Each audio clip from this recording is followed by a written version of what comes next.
The amendments are designed to address the twin problems of docket congestion and delays by ensuring speedier and more efficient proceedings. They also take into consideration the advancement in technology, lessons from local and foreign jurisdictions, and our rich jurisprudence. Overall, the amendments are designed to ensure that the ends of justice will be served by a more efficient judiciary. Your Honor, today is for the initial presentation of evidence for the prosecution. But since the accused has admitted the killing of the victim in this case by invoking self-defense, we respectfully submit that the burden of evidence has shifted. The prosecution therefore moves for a reverse trial, Your Honor. Granted, we shall observe a reverse trial.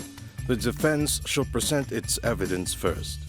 Under Rule 131, Section 1 of the new Rules on Evidence, burden of proof is defined as the duty of a party to present evidence on the facts in issue, necessary to establish his or her claim or defense by the amount of evidence required by law.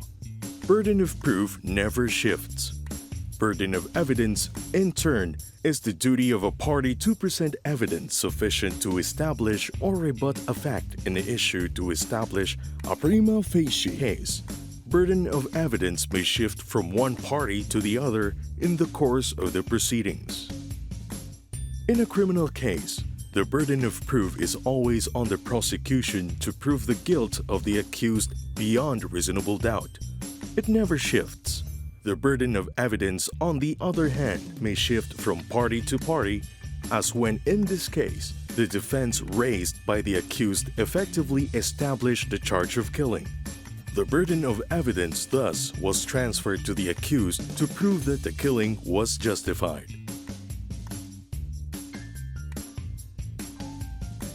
Are you ready with your witness, Attorney Reyes? Yes, Your Honor. The accused is ready to testify. Call your witness then, counsel. With the court's permission, the defense calls the accused Juan de la Cruz to the witness stand. Your Honor, may we know if there are other defense witnesses in court, and if there are, may we move for their exclusion. Do you have any other witnesses present in court, Attorney Reyes? Yes, Your Honor. Our expert witness is present, the psychotherapist of the accused, Dr. Ramon Villa. We respectfully move that Dr. Villa be allowed to remain in court, as his presence during the accused's testimony is essential to the defense's cause. The expert witness may remain in the courtroom. Under Rule 132, Section 15 of the new Rules on Evidence, the court motu proprio, or on motion, shall exclude other witnesses of a party so that they will not hear the testimony of such party except the following: a natural person who is a party, a representative of a juridical person who is a party, a person whose presence is essential to the presentation of the party's cause, and a person authorized by statute to be present. Mr. Witness, do you remember executing a judicial affidavit in relation to this case? Objection, Your Honor. Counsel is already asking questions of the witness when she has not yet offered the testimony. Sustained. Attorney Reyes, offer the testimony of your witness first. Under Rule 132, Section 35 of the new Rules on Evidence, the offer of the testimony of a witness must be made at the time the witness is called to testify. All offers of evidence, including documentary and object evidence, must now be made orally.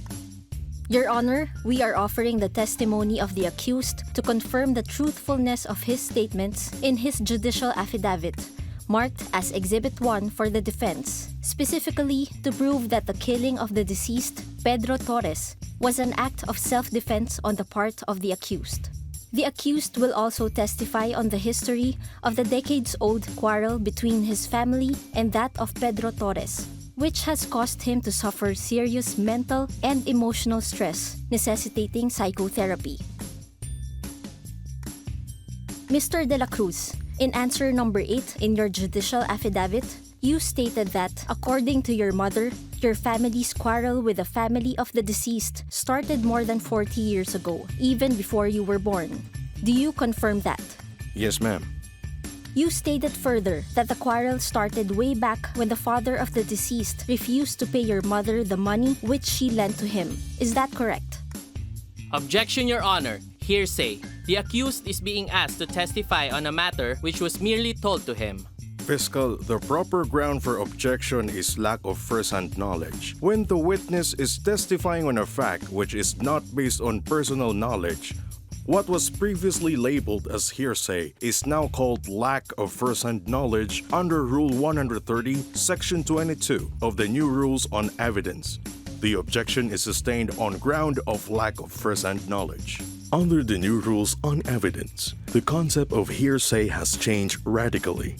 As defined under Rule 130, Section 37, hearsay is a statement other than one made by the declarant, while testifying at a trial or hearing, offered to prove the truth of the facts asserted therein. It includes an oral or written assertion or a nonverbal conduct of a person if it is intended by him or her as an assertion. Mr. De La Cruz, marked as Exhibit 4 is a photograph showing the deceased brandishing a bolo. Can you tell the court when and where this photograph was taken? Objection, Your Honor. Best evidence rule. With all due respect to the fiscal, Your Honor, the new rules on evidence includes photographs in the definition of documents under Rule 130, Section 2. And under Section 4, the photograph itself is considered an original. The objection is overruled. Attorney Reyes is correct, but the proper ground under the new rules on evidence is the original document rule.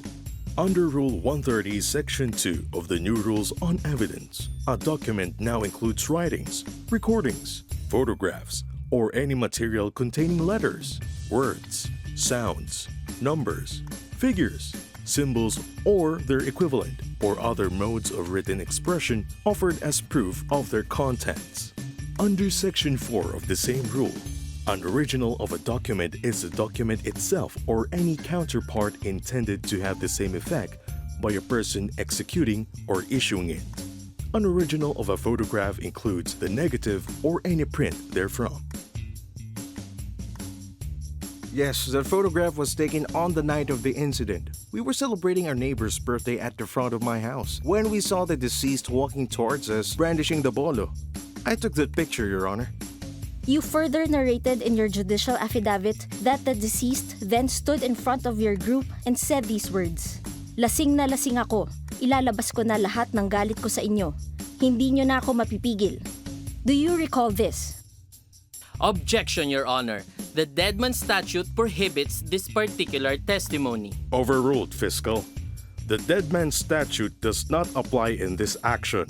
More importantly, the statement is clearly admissible as a declaration against interest under Rule 130, Section 40, which is a declaration made by a person deceased or unable to testify against the interest of the declarant.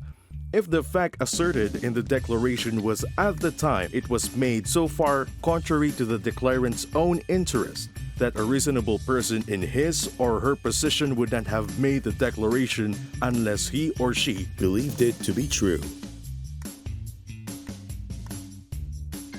Fiscal, do you wish to cross-examine the witness? Yes, with Your Honor's permission. Go ahead. Mr. De La Cruz, are you related to the barangay chairman in your barangay? Objection, Your Honor. That was not taken up in the direct examination. It was not mentioned at all in the judicial affidavit of the accused. Overruled. Rule 132, Section 6 now permits cross-examination on any relevant matter and has deleted the restrictive phrase, "any matter stated in the direct." The new rules on evidence has shifted from the old American scope of direct rule, which limited cross-examination to matters taken up on direct examination or connected therewith, to the English wide-open rule, which allows cross-examination on any relevant matter. Please answer the question, Mr. Witness. Yes, Your Honor. The barangay chairman is my uncle. Do you remember that after your meeting before the Lupon, which you mentioned earlier in your direct examination, you and your lawyer spoke with your uncle, the barangay chairman and chairperson of the Lupon, and your lawyer advised you to end your quarrel with the deceased. Objection, Your Honor.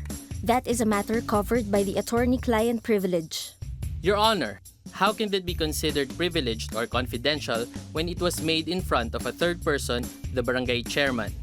Counsels, please remember that the attorney-client privilege may be waived by the client, who is the witness here. In light thereof, he may choose to answer.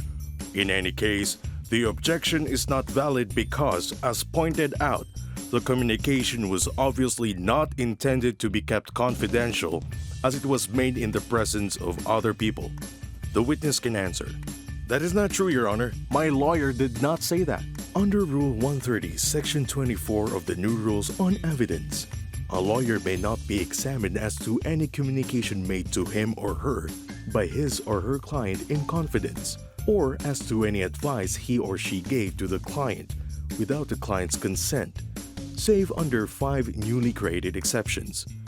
If the service or advice by the lawyer was sought or obtained in furtherance of crime or fraud, if the communication is relevant to an issue between parties who claim through the same deceased client, in case of breach of duty by the lawyer or the client against the other, if the lawyer was an attesting witness to the document in question, in the case of joint clients whose interests are common and are deemed to have consented to disclosure of information to the co-client. I will move to another point.